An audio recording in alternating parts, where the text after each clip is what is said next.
Word on the street, word on the street. Talk politics, current events, relationships, movies and flicks. Word on the street, word on the street. Word on the street is we be staying on topic with sports news and the movies. Anything that just happened. Special guests with that Drake Swift, Savage Kitty and Alex, aka the Sports Mouth. Storytelling what's happening. Chop it up with you Saturdays. No better way to start your day. Kick it with you on Mondays in case you really got something to say. If not, we'll catch you on Wednesday. Put the spotlight up to your face. Yeah, you know how we get down. Tell them tune in or get out the way. What up, Doe? Happy Saturday. How you guys doing? We're here with Shadia Amen. We got a special co-host, Mark, with Mark with a C from the 313. We're here with Hey! How you guys doing? Happy Saturday. Happy Saturday. How y'all doing today? We're repping over here in the nice cold weather.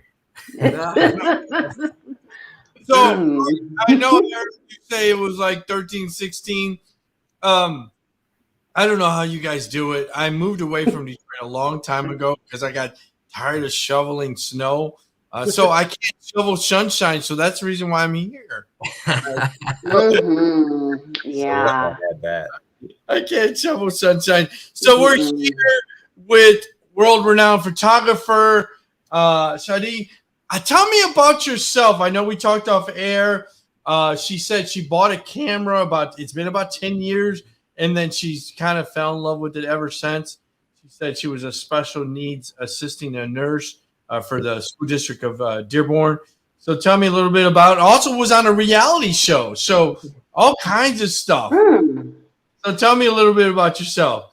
I got a whole lot going on here. My name is Shadia Amen. I am a photographer in Detroit, Michigan. I was a special needs nurse aide for 20 years in the Dearborn district. Love it. I'm actually on a leave of absence right now. Photography has been good and been helping out with the family. So I took a leave to see, where things take me. What else? Let's see. I bought my first camera in 2012 just to goof around because I like to take pictures.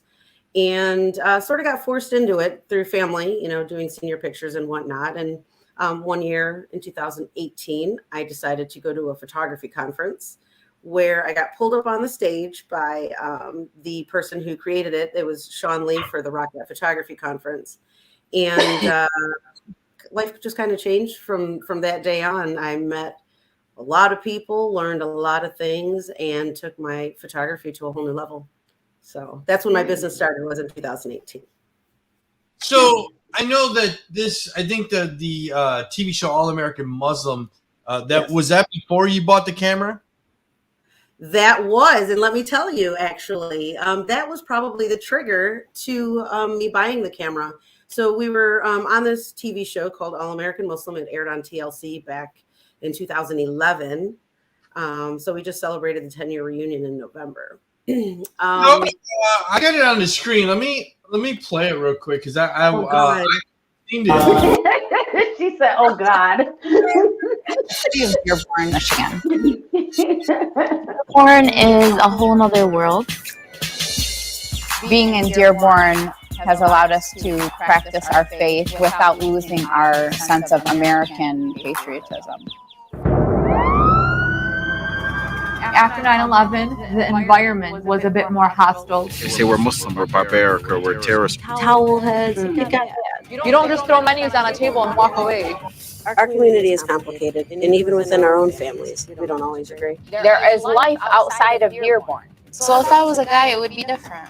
A woman, she's not gonna handle club. I find it hard to deal with a lot of the criticism. You have concerns with me converting to Islam?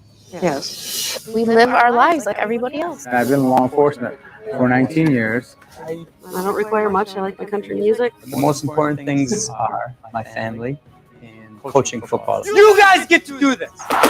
So you fight till the end.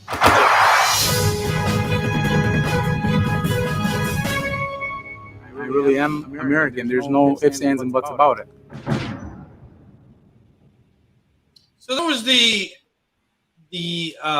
I guess what do you want to call it, the trailer or whatever for it. So did you have fun recording it? So yes, I've made some very good friends on it since. It was overwhelming. It was it was intrusive. And one thing that was very difficult for us is, again, this was the very first American Muslim reality show ever. And we didn't know how it was going to be spun. We know how edits work because we've done commercials and whatnot. So, you know, that things are not always chronologically correct. Or a face that you make may not be the face you made during a conversation, and they can flop that on you. And, you know, that's how drama was created. So we were very nervous and apprehensive. In a motor vehicle collision, and it was not your fault. That's an injury law. I love commercials. Go ahead.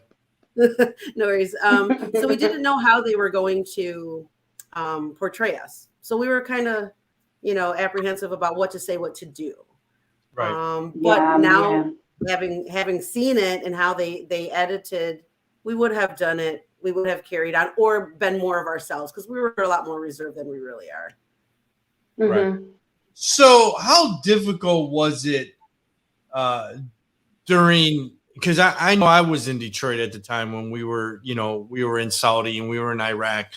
How difficult was it being a Muslim during that time? Because I know when I was in, you know, I was close to Dearborn. I lived in Southwest Detroit. So, you know, East Dearborn is. You were near the South End. Yeah, we all have friends in Dearborn. I mean, I have a lot of friends in Dearborn, and when all of the 9/11 stuff happened, or the Saudi stuff, all of it, you know, you can't help but feel bad for your friends. You know, this is the largest community and the largest Muslim Arabic community in the United States. Outside the Middle East. Outside the Middle East. And so, you know, just this spotlight is shone on your awesome friends, and they're like you said, they're calling them degrading names. They're treating them like they're garbage, like they're not Americans. You know, the ones in law enforcement that are risking their lives, they're treating them like they're just trash. And I couldn't even imagine being there at that moment in the way that they have made you feel. So yeah, please tell us. Yeah, it was interesting. Like for me, like I said, I don't look Muslim per se, but I wore a scarf for 13 years. We went through it. Once our school district had transferred over to the west end of Dearborn, just because of boundary issues and whatnot, we ended up there. There were not a lot of Arabs. There were not a lot of Muslims in West Dearborn. So when we had gotten there and we're wearing scarves and hijabs and whatnot, people are like, well, you got a towel on your head. What is that? Are you a ninja? And like and we're kids. Like, what do you know? You know? And I ran with it. We're the kids. Yeah, so like we ran with it. I was the black ninja for probably all of junior high. And I was okay with it. I didn't take it that way, even if they meant it that way, you know? Right. We weren't used to that because we were in our own community in East Dearborn where everybody's the same. You know, the signs on the stores are in Arabic. You know, there's nowhere you can walk in and not worry about somebody who doesn't speak your language. So even just as close as West Dearborn, we noticed a difference. And then once 9/11 hit, I wasn't wearing a scarf anymore, but a lot of my family and friends had dealt with a lot of backlash, you know, and I had like for the longest time, and again, I'm sure it was, you know, some truth to it, but I've had coworkers and friends, you know, your Uncle Osama and so on and so forth. I'm like, hey, cousin Timothy, relax, you know, we don't have to go there. But it was, you know, you know that sarcasm, you know, while it's funny, there's always some truth, you know, behind that. And people had those feelings and those reservations, and that's fine. But to throw a blanket over an entire religion, the largest, fastest growing religion in the world, is not fair, you know, because do I look like a terrorist? You know, I mean, I might terrorize my children, but that's the mom in me and nothing more. But having to explain to every single person was very difficult. So having that show come along and giving people exactly what they've been wondering or never had an opportunity because they never met a Muslim, they got to see for themselves that no, they're not all like the people who hijacked our religion and are claiming that this is how the religion is. I mean, you guys look like Italians to me, the way you were talking to each other. I was like, this is like my family right now. What's going on? Any ethnic, family that's close knit.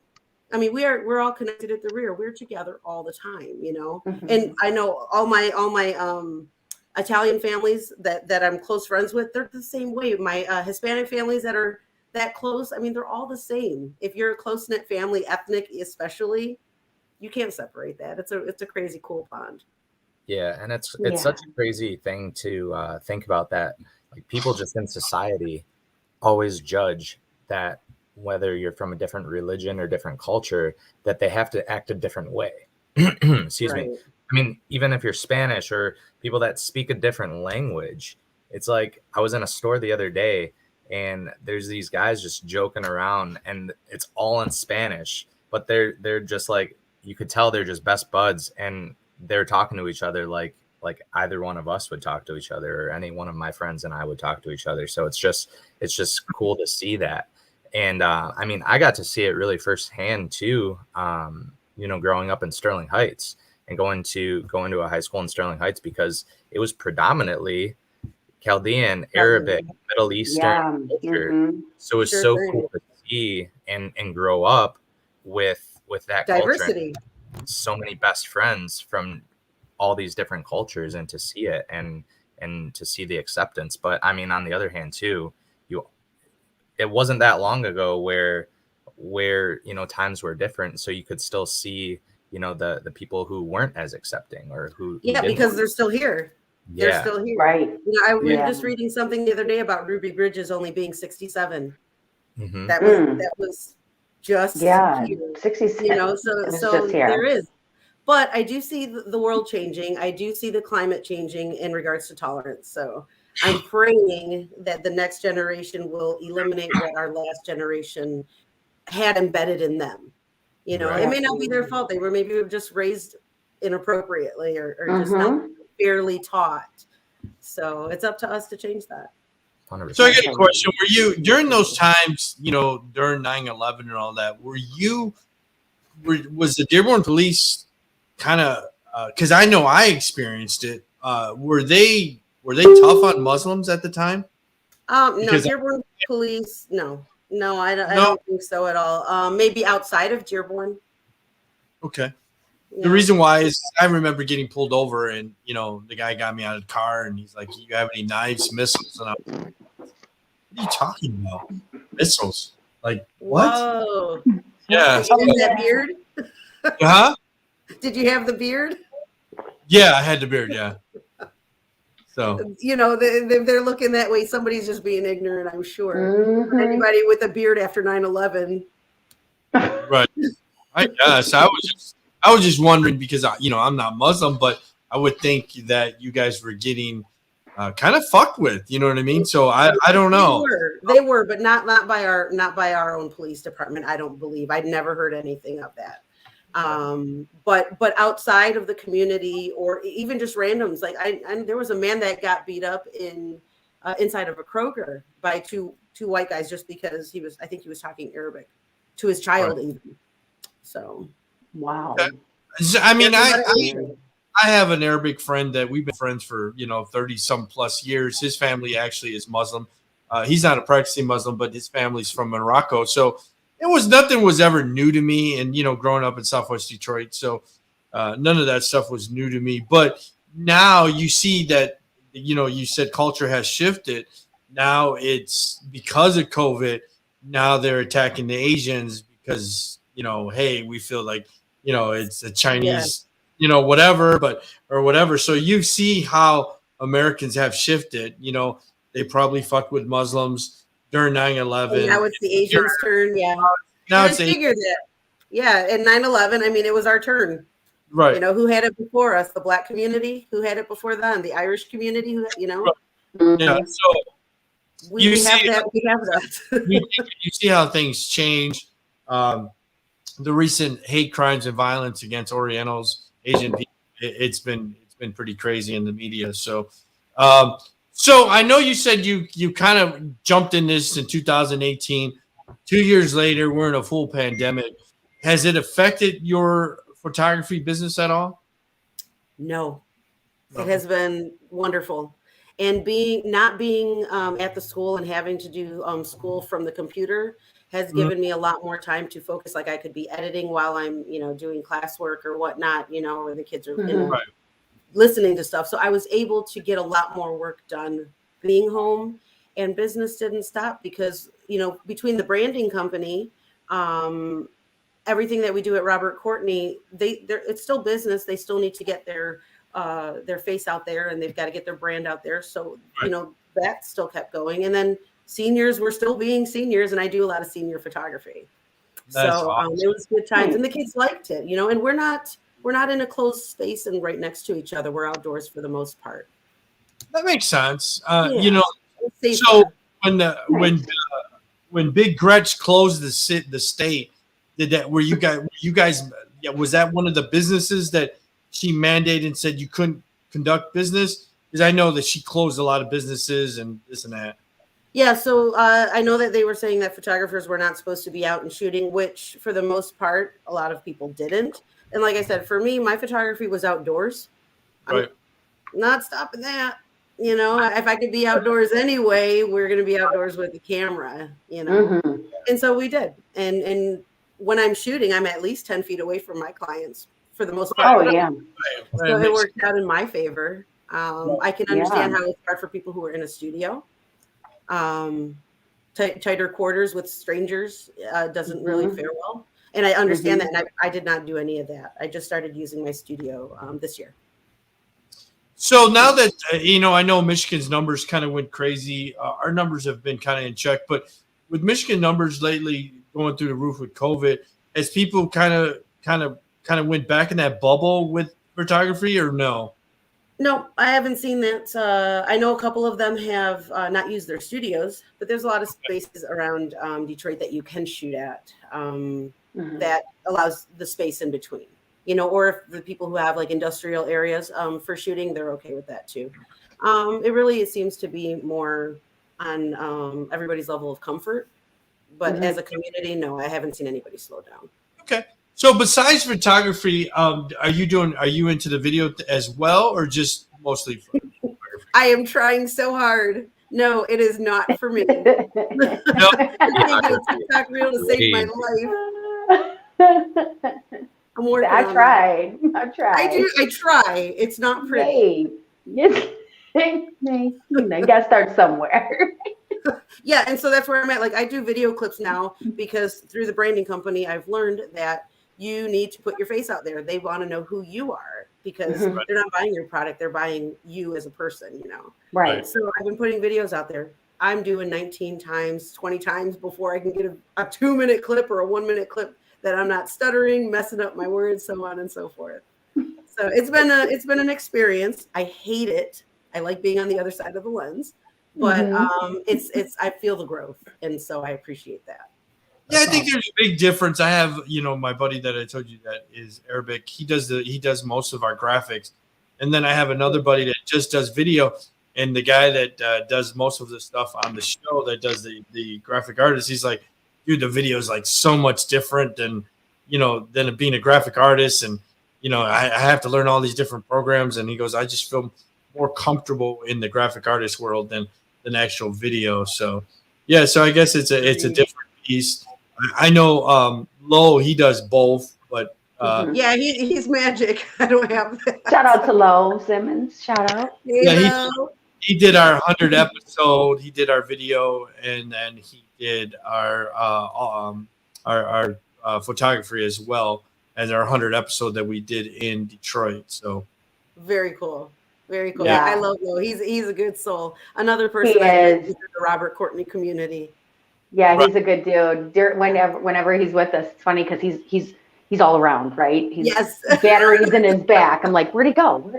Oh, there he is. Oh, he's over here. He's directing, and yeah, he's definitely got a talent. That's for sure. That's that kind of energy I want to surround myself with. People like absolutely. So you saw the intro that he did. That was all his video and it picks. Oh, very cool. All right, go Lo. Yeah. So yeah, he's super busy. So yeah, I was very happy to get him because I know Alex did reach out to a couple people to do that. Very cool. It was pretty cool that he was able to do that. So, so I know it's definitely a different beast. So what is are you? I know you said you're on leave from the special needs thing. What's next for you? Is there something else that you want to get into besides photographer, or you want to stay in this kind of this niche? I want to stay where I'm at. The business with Robert Courtney has been going really well, and we're getting really busy, and we've been doing some traveling for our photography clients, and so I want to be able to do that comfortably, and working at the school seems to it may not work out, but we'll see. I'm giving myself till June to make some decisions on whether I am going to go back to the school or not. Because I know you said off air, you're like, I miss those kids. I miss those kids. Those kids are my life. They give me life. I mean, like I would walk into a room and they're nonverbal kids and they scream to high heaven. Their parents even like, I barely see him do that. Wow. So, I mean, I know there's that connection, and I'm so blessed and so grateful for it. But I have never put myself first. Like I had my son when I was 20, so he's 21 now. My daughter's 8. This is something that I really I'm really passionate about, and I can take to other levels. So 6 figures this year. That's my goal. Hell yeah. Yeah. Do you have like a certain niche that you like to do the most with photography, or just... I want to say yes, but I don't. Like I love my seniors. The branding sessions with Robert are so dope because just the energy is awesome. I absolutely love that. But my therapy, like my calm, is nature. That's awesome. Yeah. And I'm like, I do events too, but that's just it's the easy stuff. Yeah, it's cool too, because just talking with you, you seem like the type of person that would totally make people feel comfortable and enjoy having a photography session, which is really hard to come by too. And that's I love that. Thank you. Yes. Yeah, absolutely. And being a teacher, kind of, or working with all the kids you do. Let me tell you, I've got patience. Right. Patience and personality at the same time, which is bizarre, because I've done like photo sessions, or whether it was senior pictures or my engagement pictures, and it's like, what do I do in front of a camera? It's like, oh my God. And then I make you do weird stuff, but you'll be laughing for the most part. Like my last wedding that I did, I told them secretly to go over there, and I'm going to tell you to ask for her favorite cereal. You're going to tell her your favorite cereal, but you're going to tell her in your sexiest, dirtiest voice. So I asked him, I said, tell her your favorite cereal. And so he says it, and her facial expressions, the series of it had me rolling. That's awesome. That's great. Yeah, I mean, you got to elicit emotion, because I mean, they're not buying the pictures, they're buying the experience, Right. Yeah. So absolutely. Yeah. That's great. So have you bought that? I see this at weddings now and parties. Have you got that 360 thing that you sit on and it goes around? Did you know? Not yet. Not my forte. I mean, one day, like if I ever get a bigger studio space, I absolutely would consider, because I was just talking to my mom about this, maybe getting like a bigger space and having like a 50-person event space as well, in which case I would invest in that. But these are just ideas that just keep bouncing through my head, and if I can catch one and hang on to it, I do. But yeah, squirrel all the time. Thoughts are always flying. That's so awesome. In regards to, I know you said that you miss the kids, and that's something that you might be putting on the back burner. Do you ever do any photography at the school for them, or maybe that's something that you can do periodically, just to go back and feel their energy and be part of them still? Because I know as a teacher, that's something, and an assistant, that's something that when you break away, it's a missing piece, right? If you absolutely loved it. So it's something that maybe would be great for your soul. So what I'm thinking of, and so they still call me, like I'm the school DJ. Anytime there's a part, we don't mess around. DJ Dimples in the house. But so I go. It's such a good time with them. So anytime there's volunteer stuff, anytime there's assemblies, they call me and I still come in. I can't not be there. I Right. can't. It's out of my control. Mhm. So anytime that they have an opportunity, I take the camera and I go. And even while I was working there, yeah, I mean, where do you think I got my practice? There you go. Couldn't post anything, but it was great. Right, Yeah, the kids right. have their That's memories awesome. now, and I have them too. So, in regards to Robert Courtney, tell us exactly what you do for the company. I'm the lead photographer for the company. Okay, so for each, how does it work? Do you do it just for him, or that's part of the package that comes with their branding? Is that offered? Like, I didn't So catch for that me, part. like I do branding photography, but here's the thing, like all I'm giving you are photographs. So you're doing all the Right. work. Right. To me, it would be better to connect with Robert because then you're getting the whole experience. You're getting the strategy session. You're getting this intro call that's explaining to him what you need done. Because not you might want the pictures, but what are you going to do with them? You're busy. You're starting your business. You've got kids. You've got another life to live. The branding and the marketing part is the hardest, because it is daily. We did a 30-day content creation challenge with Robert Courtney. And I participated, and let me tell you something. That was the hardest thing I've ever done. All I had to do was post once a day, and he told me what to post. But if you want it good, you're going to take a minute to do it. So it's 11:59, and I'm rushing to get my post up because I wanted it perfect. So why not have somebody else do that for you so you could focus on your business, So I've been gearing my clients towards talking to Robert so that they can get the full experience, because while I can provide you the pictures, there's so much more that goes into branding and marketing. So we just we meet our clients, or they connect with us. We have this session where I'm basically introducing you. I am not there. I am a fly on the wall, and I am capturing you in your day-to-day. And we're introducing you, and then we'll introduce your brand. But people don't want to know your brand before they know who you are. Once they connect with you, then they want to connect with your brand more, right. At the very least. Right. So it has been an experience. Awesome. Yeah, we've had some really cool clients too. So that's awesome. So I know that I asked you. So what's next? Is there something big that you're working on in the next couple? We have a couple of big clients coming up. I'm not sure if we could talk about them yet. Okay. We won't tell nobody. But we are traveling. We're traveling up north for 2 different facilities next week, I believe. And then we're working with a big company downtown, I believe next week as well. So if you guys stay tuned to Robert Courtney's page or my Instagram, you'll see all the big stuff coming. Yeah, I saw some of those updates, the little nuggets of clues. Yeah, little blips. I'm like, yeah, I'm looking forward. Things are just getting really big, really fast. And we've traveled to Atlanta. We're talking about going to Chicago. So the clients are coming in from all over. And again, if you want the best and you see what the best has already provided, it's really a no-brainer. It's not, you're not losing money. You're investing back into your future. Right. And it's a process, and you gotta trust the process. Absolutely, that you do. Yeah. So I just shared in the group chat or in the screen chat or whatever your website. Is that the best way to get a hold of you? Sure, either there or Instagram. Okay, Instagram. I love your photos. Beautiful. It's got your hair that's colored. So there I you love. Who designed that for you? What's that? Who designed your little logo there? Oh, so that's a picture, my very first ever self-portrait. Okay. And my friend turned it into a graphic design. Love it. Yeah, it was. I'm sure the picture is probably in here somewhere, but the original picture was just me making that face head down, and I was just highlighting the colors that I had just done in my hair. And he turned it into a graphic design. So there became my logo.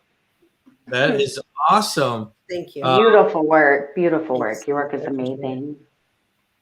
Yeah. So if you need to get a hold of her, you can go to her first name, last name.com. She's got all kinds of things here. Find your gallery, Robert Courtney and Associates, give a gift, special forms. So I love your site. Who designed your site? Oh, I did. All by trial and error. Let me tell you about the sleepless nights. Wow. It was an experience. I don't enjoy it's a job in itself, isn't it? That's why I would hire a marketing company. Absolutely, man. If I could do it I'm again. like, oh, I got this. I can do this. I watched a YouTube That's what I video. told got this. myself. Yeah. 10 days later, I'm like, what the fuck am I doing Who do I here? call? Who do I call? This is terrible. How are people do this? There was a lot of customer service calling, and they were very helpful, but I mean, we got to know each other pretty well. Right. They're like, oh, you're the lady that said that you wanted to throw your laptop. Oh, I remember you. They probably do. Yeah, I'm like, I'm gonna throw this thing. If it's just that between websites and Photoshop, I'm like, I swear to God, I gotta step away from this laptop real quick, or I'm gonna throw it. Agreed. Photoshop is not my strong suit. I do everything in Lightroom. I'm trying though. I am. Like, I don't have a need for it, but I would love to see where my creativity would take me in Photoshop. Absolutely. So Absolutely. One day I'll have patience to learn. We'll get there. That's awesome. So since you had a stint of doing a reality TV show, would you ever do some type of a reality show again or do TV again? I'm gonna say no, but if it was through the All-American Muslim producer, Mike Musallam, I would trust him because I know where his heart and his mind is. But no, I don't know that I would, because I saw how it betrayed you guys. Yeah, it's a little weird in the scene. And so like we'd gone to New York. We were on the show New York Inc. I had artwork done by Megan Massacre, and my brother had some artwork no way. James, yeah. And so we were on their show and they were on ours because Ami's Jewish. So we had a really good dialogue running with them. We shot for 14 hours. It was a long day. Wow. Yeah. And so, just it was really taxing. And if I'm this busy now, I don't know how I'd be able to make it work with that. And for what we got paid for it, considering it was a pilot program, it wasn't worth everything else, But it was, I'm very grateful that we had the opportunity and that it was our family that was able to showcase what an American Muslim family looks like. We got a lot of backlash from the Muslim community because we weren't portraying them properly, which I understand, but I'm not them. I am me, and I'm portraying me. And so it was hard for them to understand that we're not blanketing Muslims in America. We're just showcasing us. Right. But it opened the doors for other Muslim communities and other shows to come on the air. Right. So yeah, that was just a big thing. And maybe a reality show that follows you around doing your photography. That would be cool. I'm okay with that. I think that would be pretty cool too. With Robert Courtney that does that already. So yeah, right. The camera behind the camera. Yes, I love it too. It's really nice to see.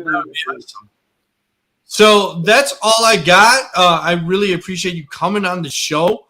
Thank you. Like I said, I do have your website up there, but if you want to tell all our listeners, how do we find you? If you want to go ahead and blurb that out for us. Sure. So you can reach out at shadiaamen.com, SHADIAAMEN.com, or on Instagram, it's Shads580, SHADS 580. Either way is a really good way to get a hold of me. So that is awesome. Thanks for having me. Thanks for coming on. Thank you for joining us. Absolutely. Enjoy your Saturday. I know you said you are totally no children today, so no children today. Oh, yay! First time in a long time. So that's a good Saturday. Yes, that's a good Saturday. That's a good Saturday. That's an awesome Saturday. You guys as well. Thanks so much. No problem. And I will send you the podcast audio as soon as we're all done with the show. Perfect. So I appreciate that. Thank Have a good one, guys. Thank you so too. much. Come back and visit soon. Absolutely. Bye. Bye-bye. She's awesome. I love her energy. Well, like I said, I didn't want to tear you up when she said she was. Thank you. Thank you for prepping me. Because I choked when you started to tell me. I'm like, okay, this is too early for this. I'm about to choke up here. But as I told her off air, that alone is just an incredible job. So many parents are nervous about sending their special needs child, especially ones that can't talk, right? So you have a child that can't talk, and now you don't know if their child's being abused. Excuse me. You don't know what's happening or who's around them, or if you can even, not even just abuse, but are they just treating them with dignity, right? Or are they just going there to collect a check? So that in itself, like Mark said, I think that job alone gave her the stepping stone to her photography and being so personable and patient and knowing what somebody's true colors from the inside are, because she's working with children that can't speak. Right. So yeah, that alone is just, she wears a cape. She wears a cape for that alone. So anything that flows from that is amazing, and that's probably why her work is so incredible. So yeah. So welcome to the show, Mark. I know this is the first episode, so tell us all about Mark. So we're gonna do a little interview with Mark. Well, thank you. Hey, Mark. Appreciate it. What up? What up, Mark with the C from the 313? Yeah. So I am 28 actually, but I grew up in Sterling Heights, and it was kind of cool to connect with Shadia about that too, just because like seeing all that, with her show and everything and what they've gone through. So it was cool going to high school in that community and being like well versed. And I grew up with the right parenting to be able to accept everyone, which was awesome. But yeah, right now I went to OU, Oakland University for college, did exercise science, and I thought I was going to train sports teams. That's what I wanted to do, professional or collegiate athletes, wanted to do training for them. Did my internship, loved it. And throughout college, I got to stay working in a really nice restaurant. It was a fine dining steak and seafood restaurant, and loved it. Was making great money, and ended up not pursuing training and going back to the restaurant industry for a little bit, just because I kind of fell in love with just that industry, talking to people, food and drinks, and just being able to be creative with bartending and whatever else. And thought I had a vision of becoming a manager, opening up a restaurant one day, even with my brother.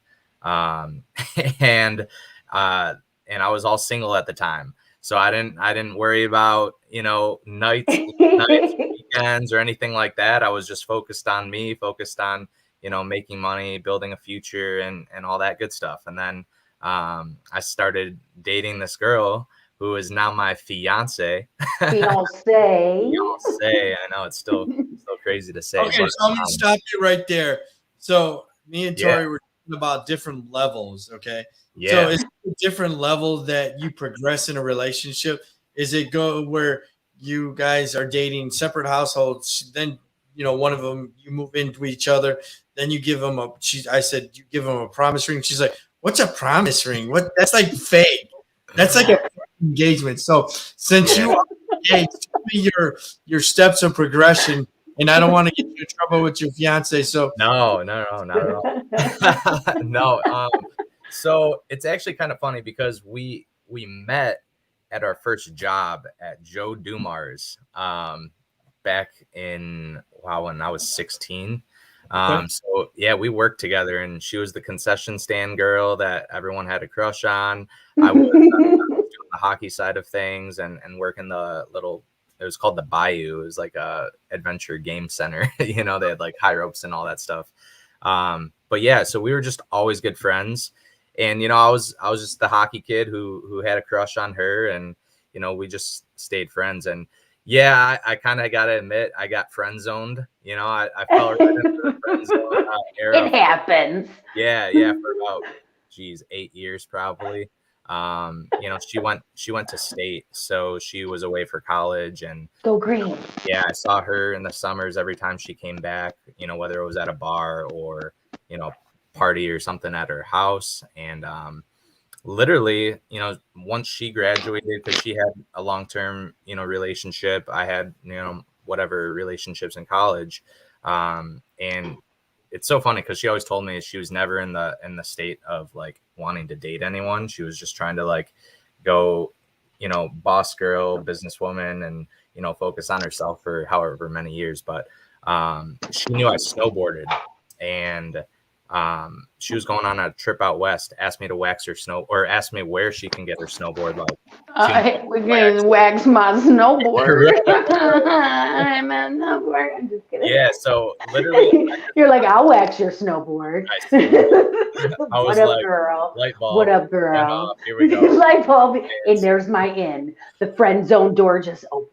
I know, and no, it was pretty much I did her stuff for her with the board, and we went to a Wings game the next day, kind of as a thank you, just with me, her, and my best friend and her best friend, and it was just we all knew each other, so it wasn't weird, and that was all she wrote from there. Didn't watch the Wings game, just talked the whole time, and she went out west, and we started dating ever since.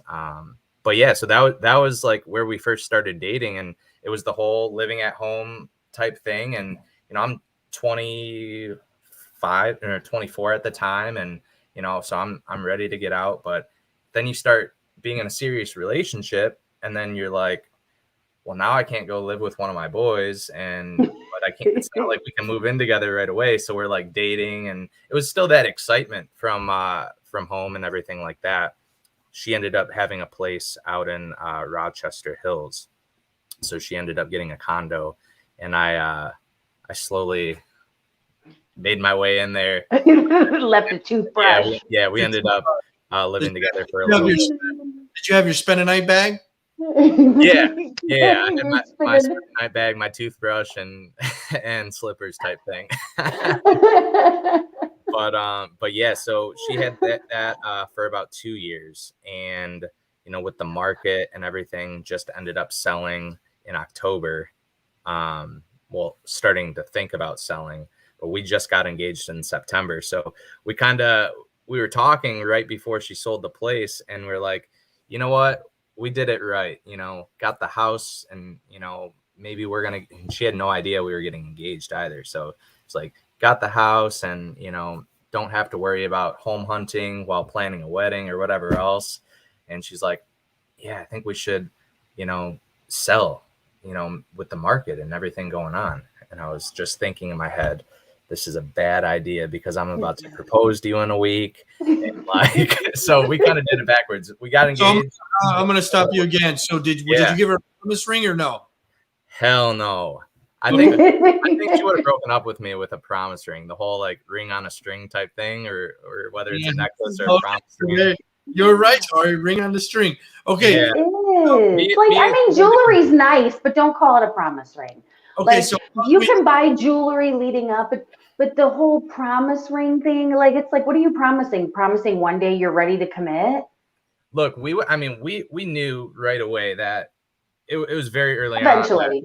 On. How crazy we were about each other. But I'm telling you, no girl, and I've learned this, no girl wants to see a box and then it be like a necklace or a bracelet or a promise ring. Right. We know they want the real thing. So yeah, it was just a matter of time that it ended up happening. But yeah, no promise ring for me. I'm just So tell me about your when you proposed. What did you do? How was it? What did you do? Anything different? Did you propose to her at a Wings game? What? Tell me.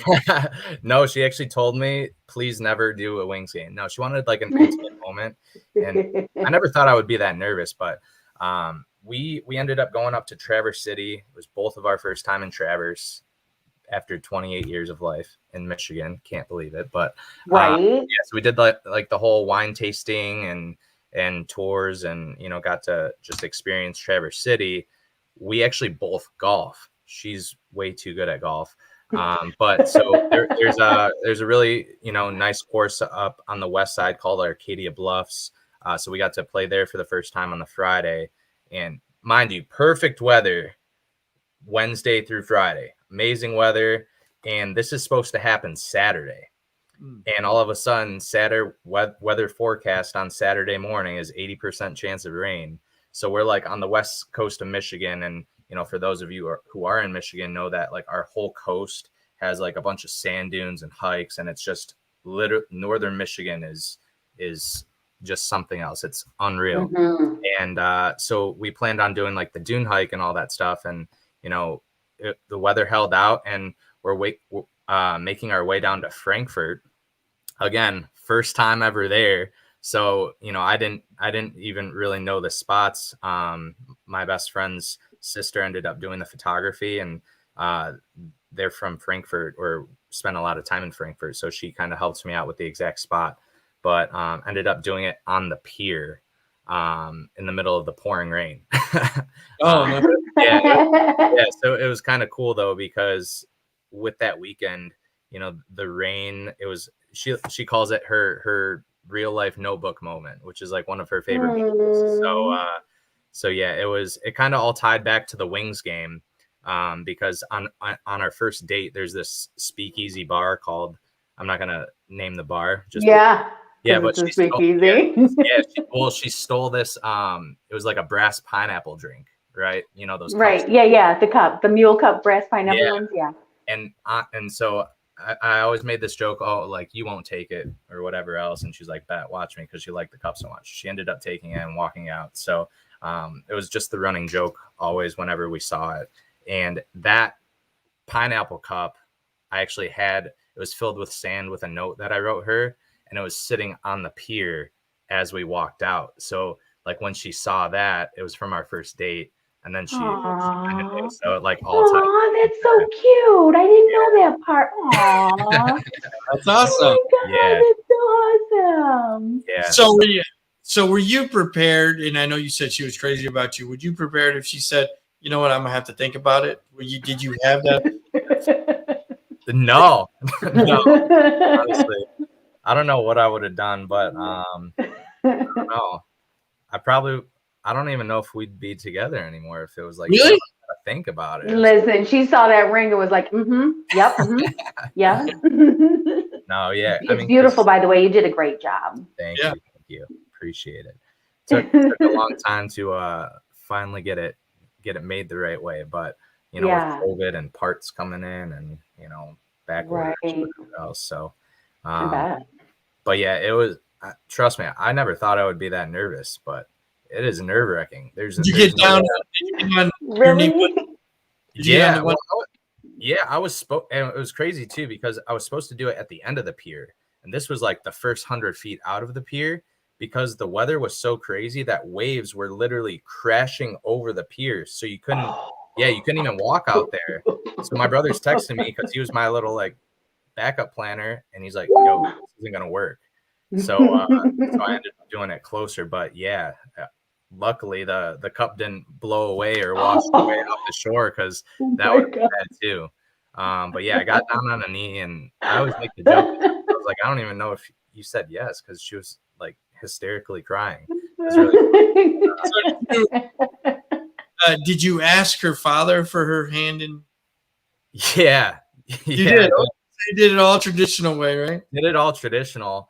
The way I did it though, it's so funny to me, because like I just showed up at her parents' house. I didn't because we were living together. So I told her I was going to the gym, and it was so hard to get away and whatever else. And you know, thank God we don't share locations.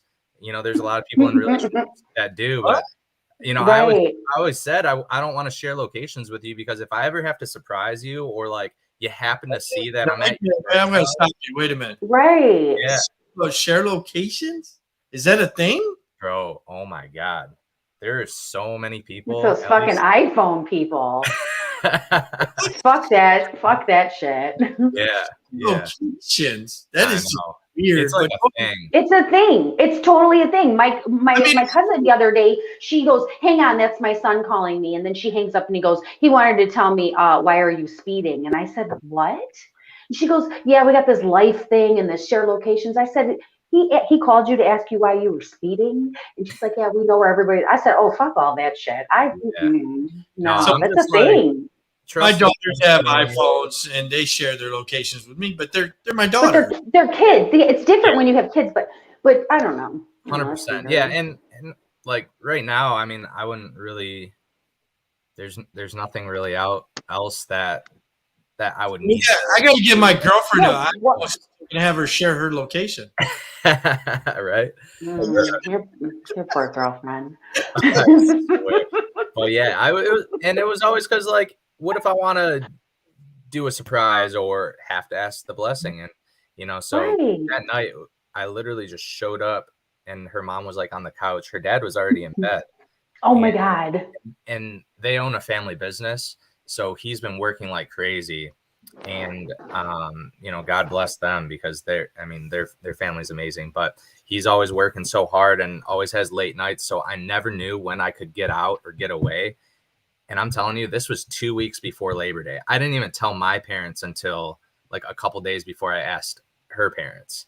You know, I wanted to know. I didn't, you know, people talk. The pressure. Yeah. So like only our families knew. I didn't tell any best friends or anything like that.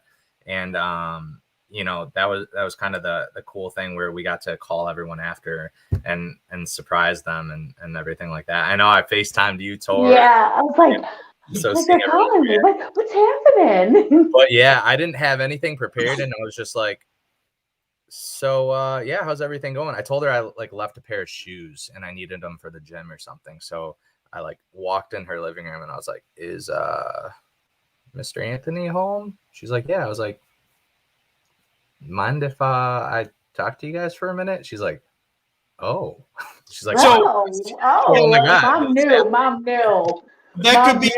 She's like, yes, let me go get him. Like, hey, she's pregnant, right? It could be so many different things. Right. Yeah. No. Yeah. They knew what it was, but okay. Yeah. Looking back, I would have liked to have them be able to be prepared a little more because, you know, to have that conversation. But like during the middle of the conversation, I'm like confessing my love for their daughter, which obviously they knew, and I'm like starting to stumble over words. Which, if you knew her parents, they're the dopest people ever, and they're so chill and so warm-hearted and kind that like at one point her dad's just like, man, bring it in, give me a hug, like you know? So it was really funny. And he knew. Yeah. And then all of a sudden her sister's upstairs listening to the whole conversation. I'm like in their living room and this is 11 p.m. and I was like, because they have like a fire pit and stuff in the backyard and it was warm outside, so I was like, do you guys want to go outside maybe? And her mom's like, no, it's 11 p.m. like before I even told her like what I was doing. Right. I was like, all right, I guess everyone's hearing this. So I literally had the conversation. Her sister's upstairs. She walks out. She's all excited. Then her brother walks in. And like, don't tell her. To, like, plan out the details. And her family and my family actually drove up to Frankfurt. They drove 5 hours just to like be there at the moment. So after we walked off the pier, they all walked down on the beach and like we took pictures and all that stuff. So yeah, it was cool. That's awesome. Yep. I'd have been a crying fucking mess. You know, we're still wedding planning now, trying to pick a date. Yeah. So have you ever seen Heartbreak Kid? No. So, okay. I'll let you watch that. And there's a part. There's a part where the dad says, "Hey, you know, I had to meet a lot of assholes before I met the right one." So, right? Yeah, for sure. So you're still picking a date and all that? Yeah. I'm telling you, it is so tough. Like at first, especially with everything going on in the world. Well, check this out. Most people are like, "All right, we get engaged." They have a date the week later, 2 weeks later. We get engaged in September. And we think, all right, we're going to pick, you know, something in Michigan or whatever else. And then, boom, we both get COVID. She gets COVID. And then she gives me COVID at the end of her COVID. So then I'm sick. Mm-hmm. And then so we were supposed to go see like 4 venues in those 2 weeks. Mm-hmm. And push that off. And then obviously the house. So we're selling the house. So we're moving and staging it and all that stuff. And the next thing you know, it's the holidays. And now we're in the and trying to figure that out. And 2022 is already booked up as is. We got engaged so late in the season. So it's like a record-breaking year for weddings. So I think we're going to do 2023, and it's still up in the air if it's even going to be in Michigan or not. So there you go. Well, thank you for telling us all about. We just learned all about Mark. Yeah, that's Mark. Oh wait, Mark, sports. Tell us about your sports background. Sports, yeah. That's pretty impressive. Yeah, I mean, yeah, it's nothing too crazy, but I've always been a sports guy. Try to do it all type thing. Played hockey all my life, actually mostly roller hockey. Got into it and fell in love with the sport. And I have a bunch of friends that, our community of friends who play hockey, especially in my couple age years. I have friends in the NHL, the AHL, and, everything in between. And it's cool to have that community. And then in the summers, even these NHL and, pro guys are playing roller in the summer, and there's all these national tournaments and, everything that we're going to growing up from 8 years old till, still playing these days. So I always played that on the side. And then, my dad was a huge tennis guy. So yeah, he was like nationally ranked and all that stuff. And so he got me into tennis, literally started playing in high school, ended up playing, college tennis. Well, it was like club because they didn't have like a D1 team or anything. But, so it was a great experience with that because, you get to travel and play all these other colleges and everything like that. Did we lose you? I keep playing this. And yeah, water. So, can you hear me still? Yeah, I can hear you. Yeah. Question for you. So I played a little hockey, I think. He's being humble. He's playing more than a little. So I played a little hockey, but when you say tennis, so there was a big news story about the Russian that played tennis and then he had COVID and he lied about it. What's your thoughts about that? Did we lose him? Oh, I think so. He might be frozen. Frozen. You gotta click out, come back in, and then boom. There you go. Yeah, we lost him. Let's see if we lost him. There you go, internet. Woo! Gotta love the internet. Well, while we have a quick break here, I know I'm going to give a shout out real quick. A shout out to my mom and dad, especially my dad. He is in a rehabilitation center right now. He made it over there from the hospital and he's doing really well on rehabbing to get back home. And so I know they're listening right now. So I just want to give a quick shout out to my dad. Tell him, keep up the good work, stay strong.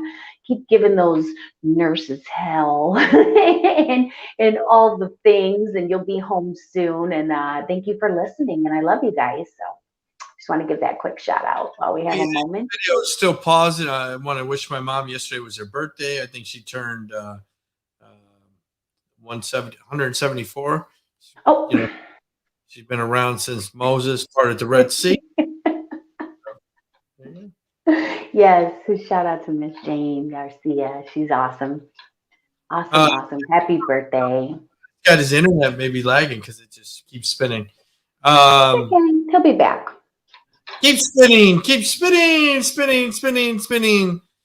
I was going to tell you? I was going to say something and I forgot. Maybe we should go into the show. While we wait on him. Mark, if you're still there and you're listening, just click back in on the link. Oh, he just texted us. Hold on. I'll let you talk while I okay. Click back.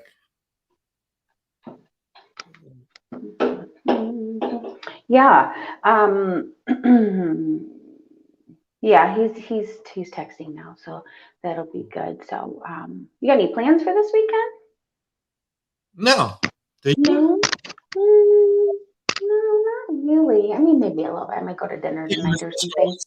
Dinner with some friends if he's listening. Dinner with some friends. For friends. Yeah. So, I was a little sad. I see, of course, the memes, but Rockstar Meatloaf passed this weekend. I know you said that was your dad. Yeah, he just keeps spinning. I know you said your dad loved Meatloaf, so. Yeah, he did. That was definitely one of his favorite artists, and it's sad after reading the reports. You know, originally I saw a report that said he got his booster, and then, you know, of course that's what people are going to do. They're gonna spread whatever they can. But then I started reading all of the other articles saying that he was very prominent. He was very adamant about not being vaccinated, and he was anti-vax, and he made a lot of statements in regards to vaccination. You know, if I die, I die. I'm not going to be controlled. You know, he made a few that were, you know, had a little vulgar about fuck this and that, and it's just sad to see that this is what took his life.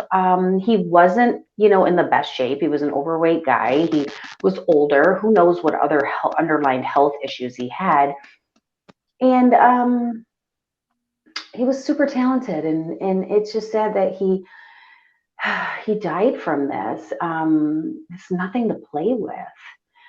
So I don't know. I have a lot of mixed emotions because there's a lot of people that are out there saying, well, that's his karma. That's his, you know, he badmouthed people. He degraded people who got it. He belittled them. He talked shit about it. All these things. And then bam, look what happened. Right. So it's sad, you know. No, regardless of their feelings, you don't want somebody to die, right? I wish him dead just because he disagreed with everything, but I just want people to educate themselves and to really look at the numbers and the statistics and your health personally. Like, where are you in all of this?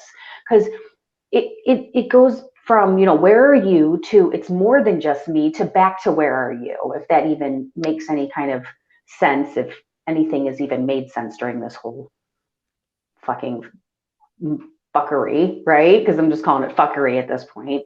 Fuckery. So, you know, I got to be honest with you. He had a great career. You know, he's the only rock star that they ever said that made the huge comeback. Back, what was it, about 10 years ago, the song, the love song or so. What's I can't think about it. What is this song, the love song that he did? But I didn't listen to him. He wasn't one of my favorites. Like, I mean, Love or something. What was it? All You Need Is Love. I think that's. Oh yeah, yeah. I don't know what the actual name was. I think you just basically summed it up with that line.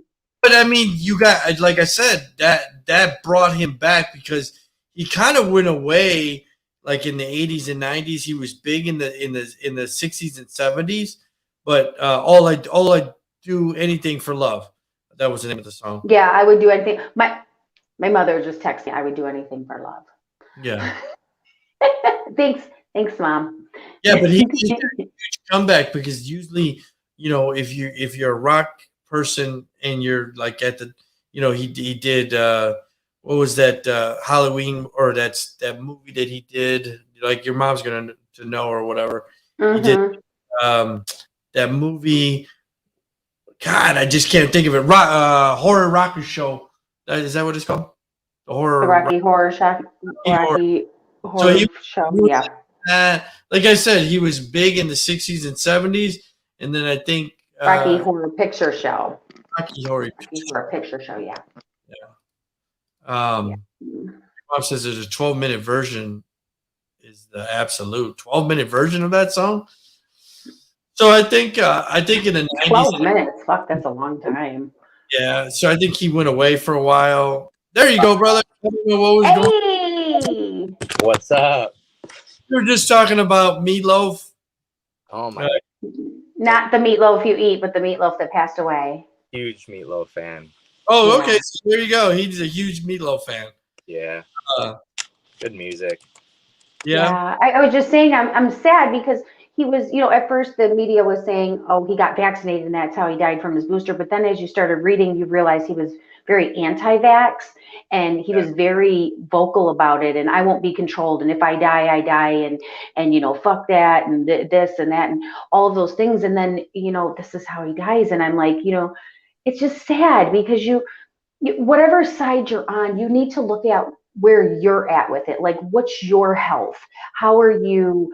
Where are you in this whole big scheme of things? And it may not be for everybody, but he was older. He was overweight. I'm sure a lot of rock star years did a lot of things to him, right? And whatever underlying things he had going on. So it's just sad that he wasn't vaccinated and maybe could have had a little percentage more of helping him. I don't know. It's so hard to, there's so many mixed emotions about this, right? So, but it's sad to see that he passed away in such an amazing talent. And then you got the people who are going, oh, well, that's just his karma. And it's like, well, fuck, dude. No, don't say that. Like, I don't know. It's sad. Yeah, it's just wild how short life is, or how fast it can change in the blink of an eye, you know. And no one's invincible. That's the crazy thing is, you know, we we hope everyone lives forever, and you know, even our favorite artists, and you know, there's going to be a time for everyone, and that's the sad thing. And it's nice to just appreciate all the amazing stuff he's done for all the fans and all the music lovers, and you know, and I know he was kind of even really big shortly before my time too, but even I got to appreciate the music, which was awesome. No, I loved him. I listened to some of his music, but I loved him as Bob in Fight Club with the big tits. And that was one of my favorite movies. So, if you guys have watched Fight Club, he has a scene with what's his name where he hugs them and his tits are, all in his face and stuff. So. Yeah. If you know about Fight Club first rule, we don't talk about Fight Club. Yeah. Oh. There you go. So, and then another comedian has passed. Louis Anderson died at 68 after blood cancer battle. Another death. So it looks like a lot of celebrities have passed. I know we lost Betty White earlier this year. So Louis Anderson, I loved him in Coming to America. So I can't even think of anything else he did, but there's been so much. Yeah, he was. Well, just his distinct voice, right? When you heard it, you knew exactly who it was. So that alone, just too.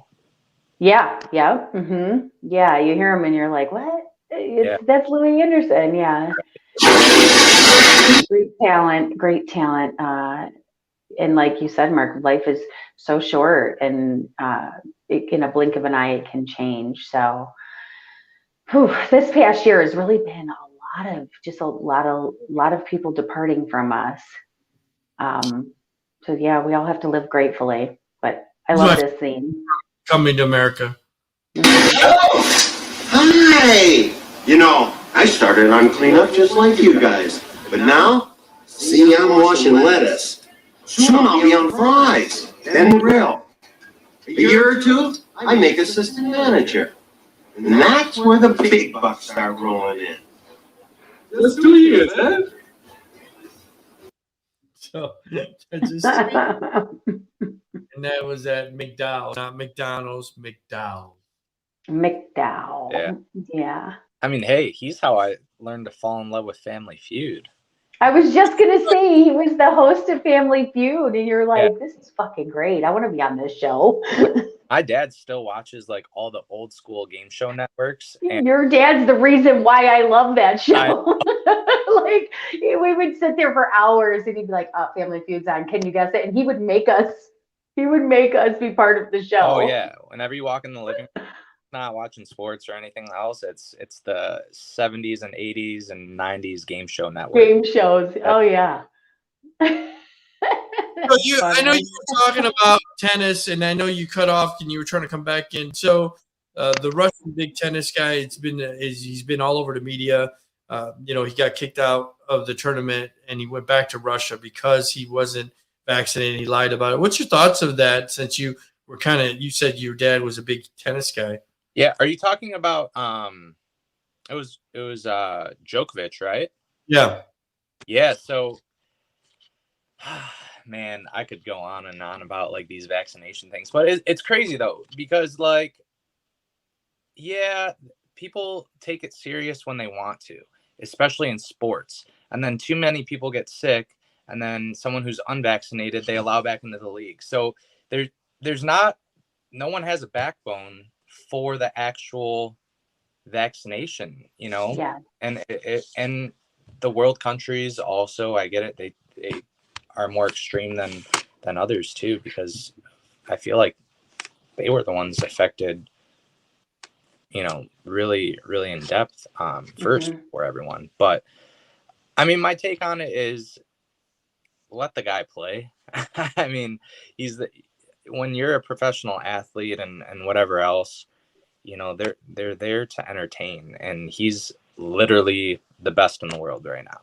It's, you know, hands down. I've always been a Federer fan, so it's like the other side of me is like, all right, let him go away. But he's just so good for the sport, and I don't think he meant any harm by anything. But it's like they have the one photo or the one clip where he's not wearing a mask or whatever else. But then, you know, and then they ban him from a tournament. You know, so it just kind of sucks because you're taking entertainment out from the sport, and then you're also costing him millions and millions of dollars. I mean, regardless of how much you have. I just wish he wouldn't have lied. Yeah. Like that, I think that, and in general, because regardless of if he was infected or not infected or this and that, like, don't lie about it, because you're going to have more backlash when they find out you're lying. Plus, he travels a lot. So you have to think, you know, that's the last thing you want is to infect somebody else if he was, you know, around others. So it's Right. like. But on the other hand too, and, you know, I never try to get too in depth on a debate about this, but majority of the world has this persona that not being vaccinated will cause you to like infect other people more and stuff like that. Vaccination is really more for yourself and keeping you from getting deathly ill, Super ill, hospital. And I mean, those guys are healthier than anyone. So on that side, I understand why, like, he's like, okay, I'm good on the vaccination. But, and that's just. But you got guys like Aaron Rodgers that said I was immunized, which he wasn't vaccinated. Right. He gets slapped on the wrist, but you have a guy of color that's not vaccinated, and he gets suspended. So thrown out. Yeah, I mean, and then Kyrie was. Yeah. Look at Kyrie, and he was just open and honest and like, yo, I'm not doing it. Right. You know, right. But I get that. But you got somebody that's like a prima donna, like an Aaron Rodgers, that it just says, hey, you know what? Yeah, I'm immunized or whatever, and they're like, oh, okay, you know, fine, you know, and then he says, okay, I wasn't vaccinated, and then he gets slapped on the wrist with a suspension. And then, like some stupid like $5,000 fine or something like that was literally like he wipes his ass with. Yeah. Right. And then you got a guy that's a color that gets suspended for so many days. So I'm just trying to figure out why, you know what I mean? You know, one players it's okay, and the other players it's not. So it's not right. Yeah. It's white privilege. You know, and obviously I'm with you there, Torres. Number one, don't lie. Don't lie. Be Just be honest. And honest. If you don't want the vaccination, don't get the vaccination. Yeah, that's what you say. You mentioned Kyrie. I don't like how he feels about it, but he has not. He says, you know what? I don't want that fucking shit. I'm not going to get it. You know. Yeah. And I can respect that he's at least forward with it, right? Like, whatever side you're on, at least he's not lying to people, and he's not like, yeah, I got it, and then, you know, he's lying about it, and he's living this you know, persona, this falsehood of who he is. It's like, fucking be honest. If you stand behind it that much, be honest. Just be yourself. Exactly. So that's and again, you got Aaron Rodgers, who I personally, you know, you look at the differences of the three cases, and again, call it what you want, but I'm going to call it white privilege. I'm going to call it prima donna privilege, because he literally got a fucking, like I said, his fine was something he wipes his ass with. No one should just get a free pass. Right. The situation shouldn't be treated differently. That's exactly. It should all, if you lie about it, you have the same fine, you have the same suspension, regardless. Yep. Right. Well, hey, while we're in the Aaron Rodgers world, yesterday the NFL Players Association have agreed to halt the COVID-19 testing for unvaccinated players, aligning with protocols developed in the last month. Vaccination players and coaches. In the memo sent Friday afternoon, teams, the league said it had unvaccinated players to existing symptom screen and testing surveillance program. Anyone who reports symptoms will be tested. So they want to halt the testing. What's your thoughts, guys, on this? I don't like halt the testing altogether. Well, so testing altogether. If you have COVID, then you'll be tested. Correct. Yeah, I mean, I think it's kind of. I don't know. I don't really agree with halting it altogether. I don't agree with that. I think only because when you play a sport and there's a lot of physical contact, you're sweating, there's fluids, there's your pores are open. There's even though you're super healthy, there is a chance for you to pass it, right? We're paying these people to stay healthy. I think that's part of the protocol. If you're gonna, and then again, if you're going to fine people and suspend them for lying about it, then you're going in, and in the next breath you're saying, well, we're not going to test anymore. Well, fucking pick a side. What are you going to do? Like, there has to be. I feel this country feels like COVID is over. That's the way I feel. That people are reacting. I have a friend that just died last week. COVID's not over. No, I'm just saying. I think we still have to be careful, regardless. Powers that be, they feel that just let's move on. Yeah.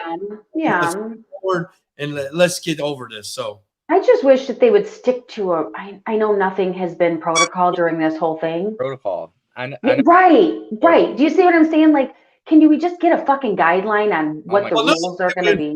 We went from 2 weeks to 10 days to 5 days now. 5 days. Oh my God. So I got sent this clip and it was so ironic. I don't want to say funny, but kind of funny because how true it is. It's like this couple that they're in bed and they're like, okay, you're at 10 days or you have to stand 10 feet apart and now it's 6 feet, or quarantine's 10 days, but it's 5 days. And if you're vaccinated, you're good and don't have to wear a mask around other people. But yeah, you do. And they're like looking at each other and going back and forth, taking their mask off and putting it back on and whatever else. And the thing about it is workplaces nowadays, like my mom's a nurse, and even the medical field, they're saying if you test positive, you still have to come to work. And now some of the protocols are even if you are positive and have symptoms, if they're short staffed, they still want people coming to work. So they're not even keeping people home for 5 days, 10 days. They're still having all these medical professionals even coming into work and whatever else. And the main thing about it is protocols there's no set thing that's keeping anyone from following a specific guideline. When the state was shut down, it was pretty much don't even go into places unless you have to get right. And there was a strict protocol that you had to follow. And now it's just all fucking willy-nilly all over now. But you see the numbers rising. You look at other countries, right? And you look at how they are controlling things. And some countries literally went down to zero. Why is that? They stuck to their protocol. They set the rules and they said there's no bending them until the shit is gone, or until we got a actual control over it. And I'm not saying that America has to do that completely, but nobody is on the same page. You got this people over here, these people here, this people here, in the middle, on the side. You're like, because now, like you said, you're fucking all over the place. I feel like now it's a matter of the economy, and that's why. Yeah. The economy would die. And but do you think that if they would have stuck to the protocol to begin with, we wouldn't have gone this far compared to the other countries? no. No. I mean, like, I believe in South America, they just treated it. They didn't even have any specific protocols. They just treated it as if it was a common cold. Let people get it, let people recover from it, and whatever else type thing. And what about all the people dying? I mean, yeah, that's the thing is all the people dying is. I am a believer of one side that it does affect a lot of people and it does cause deaths, but I'm kind of like right in the middle because I do believe the media also blows up the numbers, and people that are dying from cancer, if they had COVID in their system, they're saying they died from COVID and not from cancer, or stage 4s and whatever else, and that's what they're also not showing. So that's why it's really hard to tell. And the three words that the words I don't know has been this running joke in like our family, because it's like you don't know what the right thing or the wrong thing to do or the way to act or whatever is, because of I feel like there's so much unknown, and it's just so much misinformation. Yeah. What do you believe? And that's the problem.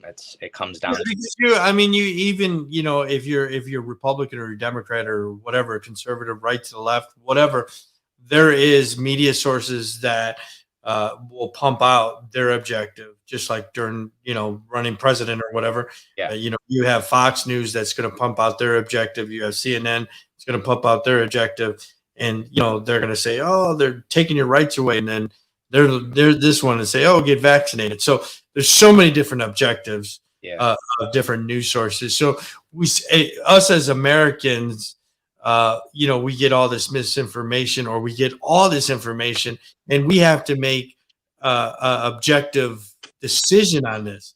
In other countries, the government controls the news source, and you know what I mean? So that's probably the biggest difference. And, their government, if it's a socialist country or a communist country, they say stay the fuck home, or if not, you go to jail, or you know what I mean? So, right, for real.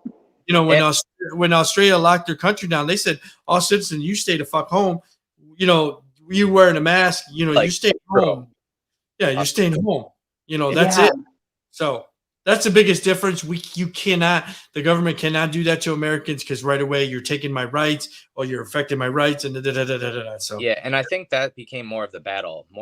I feel like more people would have followed protocols or would have gotten vaccinated, even because we were all, majority of us were born and grew up. You get your vaccinations and at your physicals for school and whatever else. It was very common.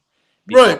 Started really getting into all the natural medicine and whatever else with having kids. And the main thing about it is that with the generations nowadays, I feel like it's just I'm not going to do it because you're telling me to do it.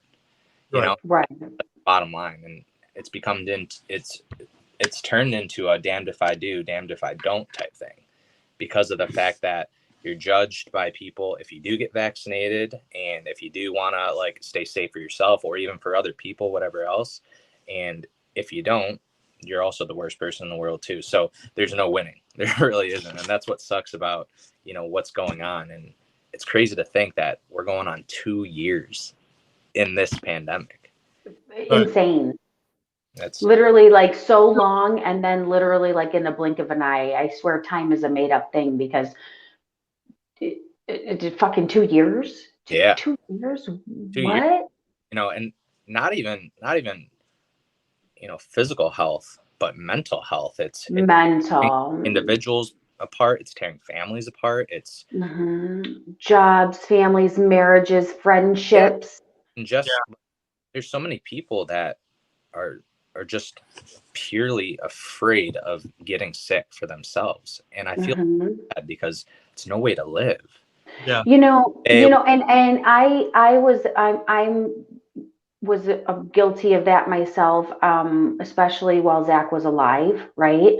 So the last year of his life my son was kept in a bubble, even more so, where I wouldn't even let anybody come into the home or near us. And I mean, you know me, I've always been a very germophobic, clean kind of, you know, I had no choice. I had to be, right? Like spray you with fucking Lysol before you come in my house was kind of the joke around us, right?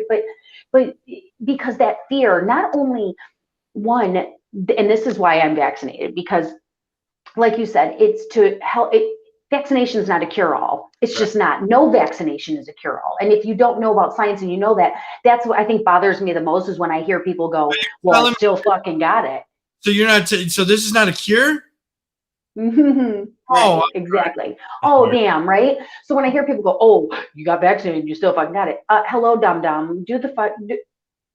First of all, let's start there. It's not fucking cure-all. No one said that.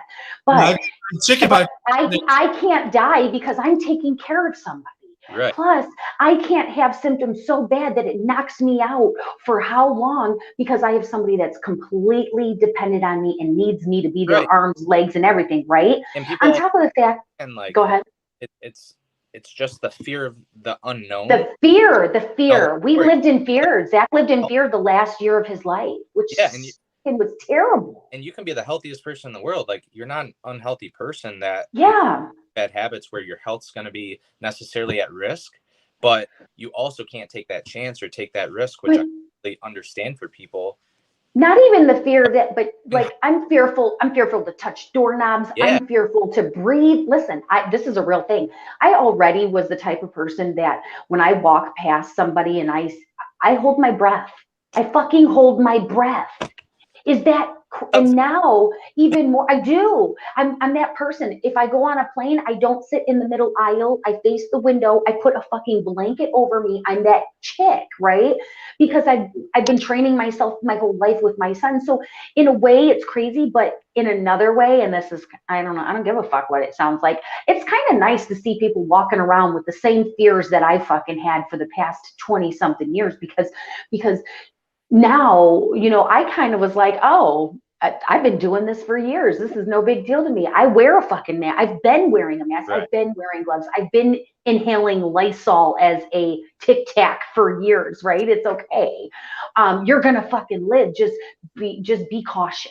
Just be cautious and look at where you are, you know, and as I was saying before, it kind of bounces back. Where are you in the whole stream of things? How is your health? How do you take care of yourself? How do you care about your family? But then also look at it. Don't be unempathetic and don't be ignorant and don't be, oh, it's just whatever. Like, look at it as also, it's a community thing, right? So just be courteous of your neighbor, or don't fucking sneeze in front of me, or don't wipe your fucking ass and your boogers and then touch it. You know what I'm saying? Like, or and they sneeze or cough and I'm like, listen, Rona, is that you? So, you know, like we were at the store the other day and this is like the third time I've told this. There's a guy, literally, it's on a Sunday and he's dressed up. So we totally can tell at 11 a.m. he's going to brunch, right? Sunday, fun day. And he's standing in Walgreens, right? And he's downing the cold medicine in the checkout. And everybody is just standing, staring at him like, this is where Rona lives right now. Holy fuck. And he's touching shit. And it, like, that, bro, you could at least have put a fucking mask on knowing that you were coughing like that all over the cashier. So it's, you know, where are you? Look at how it's affecting the people around you. Don't be so fucking selfish and ignorant, and then go back to where you are. Like, it's about you, but it's about everybody. But it's, again, where are you? So, it's a fucking ping pong game. It's literally fucking ping pong. Somebody told me the other day, you can't masturbate in public anymore. Put that mask Put that mask on. I know. I'm like, it's ping pong, and it's not even like beer pong, like the good ping pong. It's like, motherfuck, the cup is dry. This is bullshit. Right. So we'll dive out of that rabbit hole. Thank you. Using robot umps for 2022 AAA season. That's gonna be crazy shit. It's crazy shit. What? We just had Mark. We just had a baseball guy and a friend of mine that we were friends all our life, and he's a baseball trainer. And he said the D-backs, yeah. Right, so he was telling us all this technology they have for these kids now. Now they're gonna have robot umps. Like what is going on? Like, are we going into the future? I swear everything's gonna turn robotic. It's bizarre. They already have like robotic dogs. I don't know if you've seen those. What? I saw like a robotic dog somewhere on TV or really online or something like that. I want one. The way of the future with all I've listened to a bunch of Elon Musk podcasts, just the small things that he talks about, the future of AI and all that stuff is just bizarre. But Google can't tell me that I'm going to the wrong fucking street, right? I mean, call it like AI or not, but just the little technologies in your phone, you know, it's surprising to me, you know, just because it listens to what you say and then ads pop up based off what you're talking about. Crazy, isn't it? The robotic ump, to me, it's cool, but it kind of takes out the fun of having an ump, and you know, maybe she's precise, but maybe that's good for the game. I don't really. Right, but then also it takes away from the guy who loved to play that position. Yeah. So it's like, okay, great. So now my position has been fucking taken by a robot. Yeah. Well, it takes away. It's just like the robotic bartenders. Did you see those in Vegas?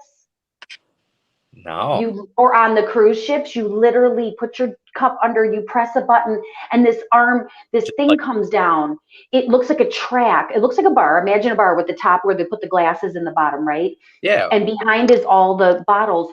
But you see these two arms pop down, and it goes shh to the bottles, and you see it, and it's cool to watch. But dude, it's taking my job. Drake, do you think that's good or bad for the game, though? Like, I think it's bad, to be honest with you. I think it takes away from the game. I like the ability when you're training, you have these type of tools, but they shouldn't be used in a real life situation. Right.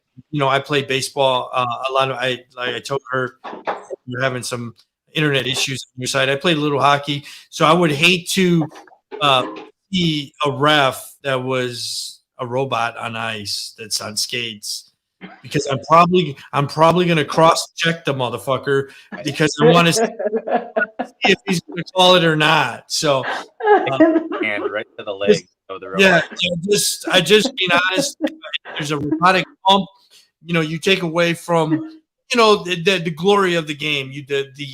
The skipper coming out and fighting with him and throwing dirt on him and whatever. So you take away a lot of, I think, the realism, the real life situations of our American pastime. Just to be honest with you, I agree for sure. But when the real aspect of it, right? The whole thing. I think sometimes things have been inserted into certain games, NFL, MLB, NBA. Where you have instant replay and the refs can review it. To be honest with you, I like it now, but at first I didn't like it because I think it takes away from the game. It slows the game down. So you're adding more technology into a game that I did. You know what I mean? Something organic. Yeah. So, does it help in football? Because a ref could call, hey, you know what, that was pass interference, or the guy was in zone when he caught the ball. I guess okay, but I think it's slowed it down in hockey. In basketball, it might slow it down. I like to be, like you said, more organic in sport. So yeah, totally agree with that. So. Did they say when this is supposed to come out by, or they this year they said it was for AAA. They probably want to see how it is in AAA baseball. I don't know if they'll ever bring it to the MLB though. I feel like I don't know. I feel like that takes away just the position. I mean, paid a lot of money, a lot of. Yeah, I don't know what umps make. I don't know. Do they make a good living or not?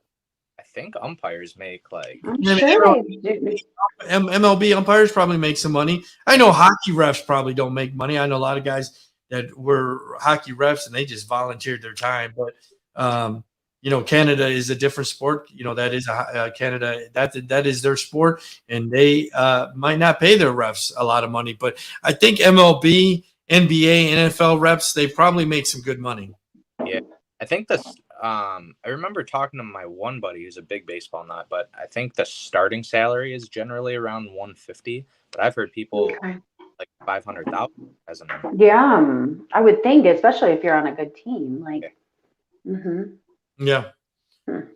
So, Olympic medalist accused of stealing millions in COVID-19 relief money. That is the latest. It is the Allison Baver. She is the Olympic short track trial, like speed skating. She stole a bunch of money from the Olympics in the COVID-19. Damn it, Allison, you got caught. What are you doing, girl? What are you doing? It was approved for a $10 million loan. Too much indicted, saying she transferred $150,000 to another production company. So she's in hot water. Yeah, 10 million. That's a little nice chunk of change there. Right.